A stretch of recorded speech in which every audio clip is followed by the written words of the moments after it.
sur la fréquence des contes.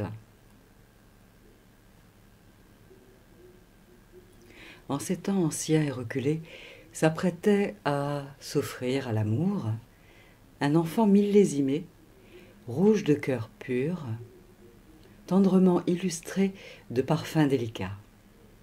Un instant cependant s'en fut, pendant lequel l'absolu de l'univers vint lui rendre visite. Improbable union, et pourtant régalante à souhait pour l'enfant tendrement aimé de la source et béni d'entre les bénis. Sa sagesse apparut à la clarté du regard de chacun, quand, à l'apogée de sa culminante maturité, il apprit alors et enfin le suc de la destination utile à tout un chacun. Au repos oblige, il s'installa sur un sofa et, bien fait de sa personne, s'endormit à l'ombre d'un séquoia géant qui devait lui enseigner, durant son sommeil, le sens de l'existence d'ici et d'ailleurs. Alors, pourquoi rechignait-il à s'endormir sans se réjouir de se préparer à l'accueil inconditionnel d'enseignements proposés à lui et répondant à ses vœux les plus chers?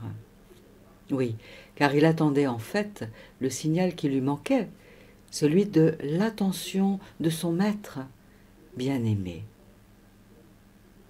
Et s'était oublié qu'il était devenu lui-même le maître en son royaume, alliance de la complète appréciation des anges, régalé de sa présence consciente. Alors, un signe lui parvint pourtant, et tout simplement, en réponse à son attente, ce signe fut glissé à son oreille comme un son d'amour, pur et cristallin. Oui, le chant d'un oiseau lui rappelant sa propre liberté d'être et d'action.